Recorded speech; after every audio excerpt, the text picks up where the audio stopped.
ഒരു വീട് കലക്കി MLA ഉണ്ടായിരുന്നു തൃശ്ശൂർ, അനിൽ അക്കര. നമ്മളെയാണല്ലോ മച്ചമ്പി. ആ അനിൽ അക്കര വീട് കലക്കി, ഞങ്ങൾ അങ്ങനെ പറയാം. എല്ലില്ലാത്ത നാക്കല്ലേ, ആർക്ക് എന്താ പറഞ്ഞുകൂടാത്തത്? അദ്ദേഹം ഇപ്പൊ പഞ്ചായത്തിലേക്ക് മത്സരിക്കാം. അതുകൊണ്ട് ഇപ്പൊ എന്താന്ന് വെച്ചാ പറഞ്ഞു തൊലക്കടോ. എന്താ കാര്യം? ഇനി MLA നിന്നിട്ട് കാര്യമില്ല. എണ്ണം കെട്ട വർത്താനൊന്നല്ല. ഞാനൊരു കാര്യം പറഞ്ഞേക്കാം. ഞങ്ങൾ ഇവിടെ ഉറപ്പ് പറയുന്നു, അവിടെ പഞ്ചായത്ത് പ്രസിഡന്റ് പോയിട്ട് വാർഡ് മെമ്പർ പോലും ആകാൻ വേണ്ടി അനിൽ അക്കര. ഒരുമാതിരി ചൊറിഞ്ഞു വരുന്നുണ്ട് നിന്റെ വർത്താനം കേട്ടിട്ട്. പിന്നെ ശബരിനാഥൻ, നമുക്ക് എല്ലാവർക്കും അറിയാമല്ലോ, MLA ആയിരുന്നു. അതിനിപ്പോ എന്താ ആലോചിക്കാനിരിക്കണേ? അതിനാർക്കാ അവിടെ അഭിപ്രായ വ്യത്യാസമുള്ളത്? അദ്ദേഹവും തോറ്റു പിന്മാറി എന്ത് കോർപ്പറേഷനിൽ മത്സരിക്കും. ഒന്ന് നിർത്തണോ? ഇത്രയും നേരം ഞാൻ ക്ഷമിച്ചു. നിങ്ങൾക്ക് ആരാണ് നിന്റെ വിചാരം? അനിൽ അക്കര ഞങ്ങളുടെ മുൻ MLA ആണ്. ഞങ്ങൾക്ക് അഭിമാനത്തോടു കൂടെ തന്നെയാണ് അദ്ദേഹം പഞ്ചായത്തിലേക്ക് മത്സരിക്കുന്നു, ശബരിനാഥൻ കോർപ്പറേഷനിലേക്ക് മത്സരിക്കുന്നു. വലിയ സന്തോഷമുണ്ട്.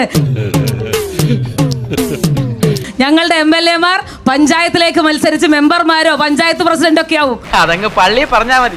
മറ്റേ വർത്താനം പറഞ്ഞോണ്ടല്ലോ. നിങ്ങളുടെ ഒരു MLA ഉണ്ടല്ലോ, പത്മകുമാർ, ജയിലിലേക്കാ പോയത്, പഞ്ചായത്തിലേക്കല്ല.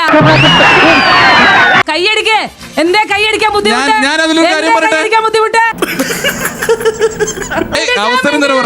ഞാൻ വേണ്ടിയില്ലല്ലോ. അതിന് സഹിഷ്ണുത വേണം, സഹിഷ്ണുത വേണം. ഞങ്ങളുടെ MLA മാർ പഞ്ചായത്തിലേക്ക് പോയി മത്സരിക്കട്ടെ. നിങ്ങളുടെ MLA മാർ വൈദ്യപരിശോധന കഴിഞ്ഞ് ജയിലിലേക്ക് പോകുന്ന രംഗങ്ങൾ കണ്ടു. മനുഷ്യന്റെ ഒരു അവസ്ഥയെ അയ്യേ കഷ്ടം. അപ്പൊ അതുകൊണ്ട് കള്ളന്മാരും കൊള്ളക്കാരും ഞങ്ങളെ ഇളക്കാൻ വരണ്ട. ഇങ്ങനെ നാറാനൊരു ചങ്കൂറ്റം വേണം കേട്ടാ.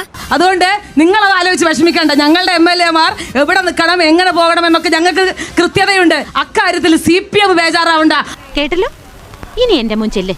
കാലത്തെ ഓരോന്ന് വരും, ബാക്കിയുള്ളവർക്ക് ജോലി ഉണ്ടാക്കാൻ.